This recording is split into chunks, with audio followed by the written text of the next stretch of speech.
ഈ ചാപ്റ്ററിൽ നമുക്ക് ബൂട്ട്സ്ട്രാപ്പ് എങ്ങനെ ഡൗൺലോഡ് ചെയ്ത് നമ്മുടെ പ്രൊജക്റ്റിൽ ഉപയോഗിക്കാമെന്ന് നോക്കാം. സോ നമ്മൾ ആദ്യമായി ചെയ്യേണ്ടത് നമ്മൾ VS കോഡ് ഓപ്പൺ ചെയ്യാം. ശേഷം നമുക്ക് നമ്മുടെ പ്രൊജക്റ്റ് ഫോൾഡർ ക്രിയേറ്റ് ചെയ്യാം. പ്രൊജക്റ്റ് ഫോൾഡർ ക്രിയേറ്റ് ചെയ്ത് കഴിഞ്ഞാൽ നമ്മുടെ പ്രൊജക്റ്റുമായി ബന്ധപ്പെട്ട എല്ലാ ഫയൽസും നമുക്കതിൽ സ്റ്റോർ ചെയ്യാൻ സാധിക്കും. സോ ഞാനിവിടെ ഈ ഒരു ന്യൂ ഫോൾഡറിൽ ക്ലിക്ക് ചെയ്യുന്നു. സോ പ്രൊജക്റ്റ് നെയിം ഞാൻ ബൂട്ട്സ്ട്രാപ്പ് കോഴ്സ് എന്ന് കൊടുക്കുന്നു. ശേഷം ഈ ഒരു പ്രൊജക്റ്റ് ഫോൾഡർ ഞാനിവിടെ നിന്ന് ഡ്രാഗ് ചെയ്ത് നമ്മുടെ വിഷ്വൽ സ്റ്റുഡിയോയിൽ ഓപ്പൺ ചെയ്യുന്നു. സോ വിഷ്വൽ സ്റ്റുഡിയോയിൽ VS കോഡിൽ ഓപ്പൺ ചെയ്ത് കഴിഞ്ഞാൽ നമുക്കിവിടെ ബൂട്ട്സ്ട്രാപ്പ് കോഴ്സ് എന്ന് പറയുന്ന ഫോൾഡർ ഇവിടെ കാണാൻ സാധിക്കും. സോ നമ്മുടെ പ്രൊജക്റ്റുമായി ബന്ധപ്പെട്ട എല്ലാ ഫയൽസും നമുക്കിതിൽ സേവ് ചെയ്യാൻ സാധിക്കുന്നതായിരിക്കും. ഇതിൽ നമുക്ക് ഇവിടെ നിന്ന് തന്നെ നമുക്ക് HTML ഫയൽസും എല്ലാം ക്രിയേറ്റ് ചെയ്യാൻ സാധിക്കുന്നതായിരിക്കും. സോ ഇനി നമ്മൾ ചെയ്യുന്നത് നമ്മൾ ബൂട്ട്സ്ട്രാപ്പ് ഡൗൺലോഡ് ചെയ്യുകയാണ്. സോ അതിന് നമ്മൾ ചെയ്യേണ്ടത് ഗൂഗിൾ ഓപ്പൺ ചെയ്ത ശേഷം അതിൽ ബൂട്ട്സ്ട്രാപ്പ് എന്ന് സെർച്ച് ചെയ്യുക. ബൂട്ട്സ്ട്രാപ്പ് എന്ന് സെർച്ച് ചെയ്ത് കഴിഞ്ഞാൽ നിങ്ങൾക്ക് ആദ്യത്തെ റിസൾട്ട് കാണാൻ കഴിയും getbootstrap.com. സോ അതിൽ ക്ലിക്ക് ചെയ്യുക.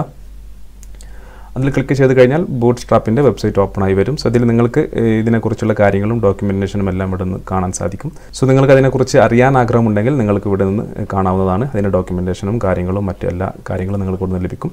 സോ ഇതിൽ നമ്മൾ ചെയ്യേണ്ടത് നമ്മൾ ഈ ഡൗൺലോഡ് എന്ന് പറയുന്ന ഈ ഒരു ബട്ടണിൽ ക്ലിക്ക് ചെയ്യുക. ബട്ടണിൽ ക്ലിക്ക് ചെയ്ത് കഴിഞ്ഞാൽ നമുക്ക് ഇതുപോലെയുള്ളൊരു പേജ് ഓപ്പൺ ആയി വരും. സോ ഇതിൽ നമുക്ക് വിവിധ തരത്തിൽ നമുക്ക് നമ്മുടെ ബൂട്ട്സ്ട്രാപ്പ് നമ്മുടെ പ്രൊജക്റ്റിൽ ഉപയോഗിക്കാൻ സാധിക്കും. സോ നമ്മളിവിടെ ചെയ്യുന്നത് കമ്പൈൽഡ് CSS ആൻഡ് JS എന്ന് പറയുന്ന ഈ ഒരു ഫയൽ ഡൗൺലോഡ് ചെയ്ത് നമ്മൾ നമ്മുടെ പ്രൊജക്റ്റിൽ ലിങ്ക് ചെയ്യുകയാണ് ചെയ്യുന്നത്. സോ അതിൽ നമ്മൾ ഈ ഡൗൺലോഡ് എന്ന് പറയുന്ന കമ്പൈൽഡ് CSS ആൻഡ് JS എന്ന് പറയുന്ന ഭാഗത്ത് വന്നതിന് ശേഷം ഡൗൺലോഡ് എന്ന് പറയുന്ന ബട്ടണിൽ ക്ലിക്ക് ചെയ്യുക. ക്ലിക്ക് ചെയ്ത് കഴിഞ്ഞാൽ ബൂട്ട്സ്ട്രാപ്പ് 5 എന്ന് പറയുന്ന ഒരു ഫയൽ നമുക്കിവിടെ ഡൗൺലോഡ് ആവും. ശേഷം ഡൗൺലോഡ് ചെയ്ത ഫയൽ നമ്മൾ ഫോൾഡറിൽ ഓപ്പൺ ചെയ്യുക. സോ നിങ്ങൾക്കിവിടെ ഒരു സിപ്പ് ഫയൽ കാണാൻ കഴിയും. നമുക്കത് അൺസിപ്പ് ചെയ്യേണ്ടതുണ്ട്. സോ റൈറ്റ് ക്ലിക്ക് ചെയ്ത് ഞാനത് എക്സ്ട്രാക്ട് ചെയ്യുന്നു.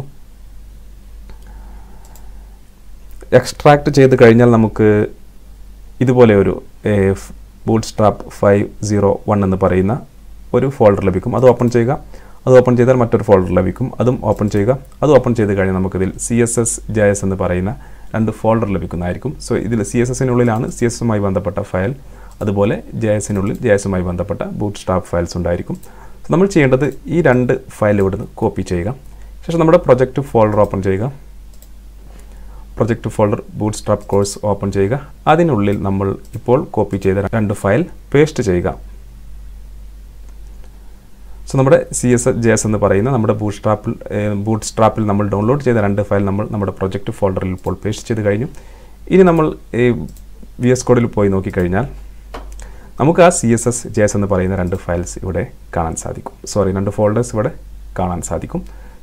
ശേഷം നമ്മൾ ചെയ്യേണ്ടത് ഈ ന്യൂ ഫയൽ എന്ന് പറയുന്ന ഈ ഐക്കണിൽ ക്ലിക്ക് ചെയ്യുക. സോ നമ്മളിവിടെ ന്യൂ ഫയൽ നെയിം ചോദിക്കും. ഞാനിവിടെ index.html എന്ന് പറയുന്നൊരു HTML ഫയൽ ക്രിയേറ്റ് ചെയ്യുന്നു.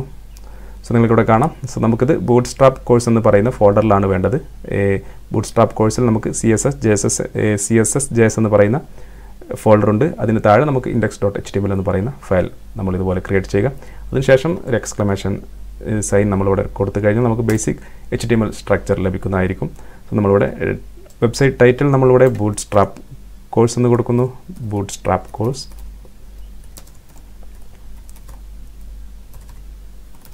അതുപോലെ നമ്മളൊരു ബോഡിക്കുള്ളിലൊരു H1 ടാഗ് കൂടി കൊടുക്കുന്നു. H1 ഞാനിവിടെ ലേൺ ബൂട്ട്സ്ട്രാപ്പ് എന്ന് കൊടുക്കുന്നു. ശേഷം സേവ് ചെയ്യുന്നു. ഈ index.html നമ്മൾ റൈറ്റ് ക്ലിക്ക് ചെയ്ത് ലൈവ് സെർവർ ഓപ്പൺ വിത്ത് ലൈവ് സെർവർ എന്ന് പറയുന്ന ഓപ്ഷനിൽ ക്ലിക്ക് ചെയ്യുന്നു. ക്ലിക്ക് ചെയ്ത് കഴിഞ്ഞാൽ നമ്മുടെ ലേൺ ബൂട്ട്സ്ട്രാപ്പ് എന്ന് പറയുന്ന ആ ഒരു ഹെഡിങ് നമുക്കിവിടെ കാണാൻ സാധിക്കും. അതിതൊന്ന് അഡ്ജസ്റ്റ് ചെയ്യാം. നമ്മളിപ്പോൾ ക്രിയേറ്റ് ചെയ്ത H1 എലമെൻറ്റ്, അതായത് ലേൺ ബൂട്ട്സ്ട്രാപ്പ് നമുക്കിവിടെ കാണാൻ സാധിക്കും. സോ നെക്സ്റ്റ് നമ്മൾ ചെയ്യേണ്ടത് നമ്മുടെ ബൂട്ട്സ്ട്രാപ്പ് ഫയലിനെ നമുക്ക് നമ്മുടെ HTML ഫയലുമായി ലിങ്ക് ചെയ്യേണ്ടതുണ്ട്.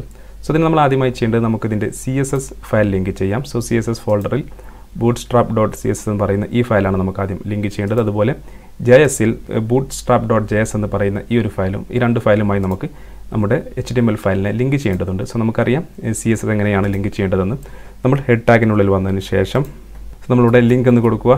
ലിങ്ക് CSS എന്നിവിടെ നമുക്ക് താഴെ കാണാൻ സാധിക്കും. അത് സെലക്ട് ചെയ്ത് കഴിഞ്ഞാൽ ഇതുപോലെ link relation style sheet HRF എന്ന് പറയുന്ന ആട്രിബ്യൂട്ടിൽ നമ്മൾ കൊടുക്കേണ്ടത് നമ്മുടെ ആ bootstrap.css എന്ന് പറയുന്ന ഫയൽ നെയിമാണ്. സോ നമ്മളത് ഉള്ളത് CSS എന്ന് പറയുന്ന ഫോൾഡറിലാണ്. സോ നമ്മൾ ആദ്യം ഒരു ഫോർവേഡ് സ്ലാഷ് കൊടുക്കുക. അതിന് ശേഷം CSS എന്ന് പറയുന്ന ഫോൾഡർ സെലക്ട് ചെയ്യുക. അതിനുശേഷം താഴെ വന്നതിന് ശേഷം bootstrap.css എന്ന് പറയുന്ന ഈ ഒരു ഫയൽ സെലക്ട് ചെയ്യുക. ഇപ്പോൾ നമ്മൾ CSS നമ്മൾ ലിങ്ക് ചെയ്ത് കഴിഞ്ഞു. സോ ഇനി നമുക്ക് JS ഫയലാണ്, ജാവാസ്ക്രിപ്റ്റാണ് ലിങ്ക് ചെയ്യേണ്ടത്. സോ നമ്മളതിന് ബോഡിയിൽ താഴെ വരിക. ബോഡിയുടെ ക്ലോസ് ടാഗിൻ്റെ മുകളിൽ വന്നതിന് ശേഷം നമ്മളിവിടെ ഒരു കമൻറ്റ് കൊടുക്കാം. സോ ഇവിടെ നമുക്കൊരു കമൻറ്റ് കൊടുക്കാം. സോ നമുക്ക് പെട്ടെന്ന് മനസ്സിലാക്കാൻ സാധിക്കും. bootstrap JS എന്ന് കൊടുക്കുന്നു. അതിന് താഴെ വന്നതിന് ശേഷം നമ്മൾ സ്ക്രിപ്റ്റ് എന്ന് പറയുന്ന ടാഗ് സ്ക്രിപ്റ്റ് SRC എന്ന് പറയുന്ന ഈ ഒരു എലമെൻറ്റ് സെലക്ട് ചെയ്യുന്നു. എലമെൻറ്റ് സെലക്ട് ചെയ്ത് കഴിഞ്ഞാൽ ഇതിൽ നമ്മളോട് SRC എന്ന് പറയുന്ന ആട്രിബ്യൂട്ടിൽ നമ്മൾ // കൊടുക്കുക. നമ്മൾ JS സെലക്ട് ചെയ്യുക. JSൽ നമ്മൾ bootstrap.js എന്ന് പറയുന്ന ഫയൽ ഇതുപോലെ കൊടുക്കുക. bootstrap.js എന്ന് പറയുന്ന ഫയൽ കൊടുക്കുക. ഇപ്പോൾ നമ്മൾ JS ഫയലും അതുപോലെ CSS ഫയലും നമ്മൾ ലിങ്ക് ചെയ്ത് കഴിഞ്ഞു. ഇനി നമ്മൾ ഒരു കാര്യം കൂടി ചെയ്യേണ്ടതുണ്ട്. സോ നമ്മളിവിടെ ഈ ബൂട്ട്സ്ട്രാപ്പിൻ്റെ ഈ പേജിൽ വന്നു കഴിഞ്ഞാൽ താഴെ നമുക്ക് ഇവിടെ ഒരു സംഭവം കാണാൻ സാധിക്കും. നമുക്ക് ഫുള്ളി ഫംഗ്ഷനാലിറ്റി ലഭിക്കണമെങ്കിൽ, നമുക്ക് ബൂട്ട്സ്ട്രാപ്പ് മുഴുവനായിട്ടും അതിൻ്റെ ഫംഗ്ഷനാലിറ്റി ലഭിക്കണമെങ്കിൽ നമുക്കൊരു ഫയൽ കൂടി ആഡ് ചെയ്യേണ്ടതുണ്ട്. സോ അത് നമ്മൾ CDN വഴിയാണ് ആഡ് ചെയ്യുന്നത്. സോ നമ്മളിവിടെ വന്നതിന് ശേഷം നിങ്ങൾക്കിവിടെ വായിച്ചാൽ മനസ്സിലാകും. If you are using our compiled JavaScript prefer to include Popper separately. So popper.js എന്ന് പറയുന്ന ഒരു ഫയൽ കൂടി നമുക്ക് ആഡ് ചെയ്യേണ്ടതുണ്ട്. അതിന് നിങ്ങൾ ചെയ്യേണ്ടത് ഇവിടെ വന്നതിന് ശേഷം ഇവിടെ നിങ്ങൾ 2 ലിങ്ക് കാണാൻ സാധിക്കും. അതിൽ മുകളിലെ ലിങ്ക് മാത്രം കോപ്പി ചെയ്യുക. മുകളിൽ ലിങ്ക് മാത്രം കോപ്പി ചെയ്ത ശേഷം നമ്മളിപ്പോൾ bootstrap.js എന്ന് പറയുന്ന സ്ക്രിപ്റ്റ് ടാഗ് കൊടുത്തതിന് മുകളിലായിട്ട് അത് പേസ്റ്റ് ചെയ്യുക. ഓക്കെ, സോ ഈ നിങ്ങൾക്കിവിടെ popper.min.js എന്ന് പറയുന്ന ഈ സംഭവം കാണാൻ കഴിയും. സോ നമ്മളിപ്പോൾ bootstrap CSS നമ്മൾ ഇതുപോലെ ലിങ്ക് ചെയ്ത് കഴിഞ്ഞു. അതുപോലെ bootstrap.js ലിങ്ക് ചെയ്തു. അതുപോലെ popper.js നമ്മൾ ലിങ്ക് ചെയ്ത് കഴിഞ്ഞു. ഇപ്പോൾ നമ്മൾ എല്ലാം ബൂട്ട്സ്ട്രാപ്പ് ഡൗൺലോഡ് ചെയ്ത് നമ്മുടെ പ്രൊജക്റ്റിൽ ആഡ് ചെയ്ത് കഴിഞ്ഞു. ഇനി നമുക്ക് നമ്മുടെ പ്രൊജക്റ്റിൽ ബൂട്ട്സ്ട്രാപ്പ് കമ്പോണൻസ് ഉപയോഗിക്കാൻ സാധിക്കുന്നതാണ്. സോ നമുക്കിനി ചെയ്യേണ്ടത്, ഞാൻ തൽക്കാലം ഇപ്പോൾ ഈ ബൂട്ട്സ്ട്രാപ്പ് എന്ന് പറയുന്ന വെബ്സൈറ്റ് ക്ലോസ് ചെയ്യുന്നു. ഇപ്പോൾ നിങ്ങൾക്കിവിടെ കാണാം നമ്മൾ ക്രിയേറ്റ് ചെയ്ത ഹെഡിങ് ഉണ്ട്, ലേൺ ബൂട്ട്സ്ട്രാപ്പ്. ഒരു ബേസിക് സ്റ്റൈലാണ് ഇതിനുള്ളത്. സോ ഞാനിവിടെ എന്ത് ചെയ്യുന്നു, ഞാനിതെല്ലാം കണക്ട് ചെയ്ത ശേഷം ഞാൻ ജസ്റ്റ് ഈ ഫയൽ സേവ് ചെയ്യുമ്പോൾ നിങ്ങൾക്കിവിടെ കാണാം ഈ ലേൺ ബൂട്ട്സ്ട്രാപ്പ് എന്ന് പറയുന്ന ഇതിൻ്റെ സ്റ്റൈൽ മാറുന്നതായിരിക്കും. അങ്ങനെ മാറിയിട്ടില്ലെങ്കിൽ നമ്മൾ കറക്റ്റ്ലി ബൂട്ട്സ്ട്രാപ്പ് ഡൗൺലോഡ് ചെയ്ത് നമ്മുടെ പ്രൊജക്റ്റിൽ ആഡ് ചെയ്തിട്ടില്ല എന്നാണ് അർത്ഥം. മാറുന്നുണ്ടെങ്കിൽ നമ്മൾ സക്സസ്ഫുള്ളി നമ്മുടെ ബൂട്ട്സ്ട്രാപ്പ് ഡൗൺലോഡ് ചെയ്ത് നമ്മുടെ പ്രൊജക്റ്റിൽ ആഡ് ചെയ്തു എന്ന് മനസ്സിലാക്കാം. സോ ഞാനിവിടെ സേവ് ചെയ്യാൻ പോവുകയാണ്. സേവ് ചെയ്യുന്നു. സേവ് ചെയ്ത് കഴിഞ്ഞാൽ നിങ്ങൾക്കിവിടെ കാണാം ലേൺ ബൂട്ട്സ്ട്രാപ്പ് എന്നതിൻ്റെ ആ ഒരു സ്റ്റൈൽ ചെറുതായി ഒന്ന് മാറിയതായി നിങ്ങൾക്ക് കാണാൻ സാധിക്കും. സോ ഇതിനർത്ഥം നമ്മൾ നമ്മുടെ ബൂട്ട്സ്ട്രാപ്പ് സക്സസ്ഫുള്ളി നമ്മുടെ പ്രൊജക്റ്റിൽ ആഡ് ചെയ്തു എന്നാണ്. ഇനി നമ്മൾ അടുത്ത ചാപ്റ്ററിൽ നമ്മൾ ഓരോ കമ്പോണൻസിനെ കുറിച്ചും വളരെ വിശദമായി പഠിക്കുന്നതായിരിക്കും.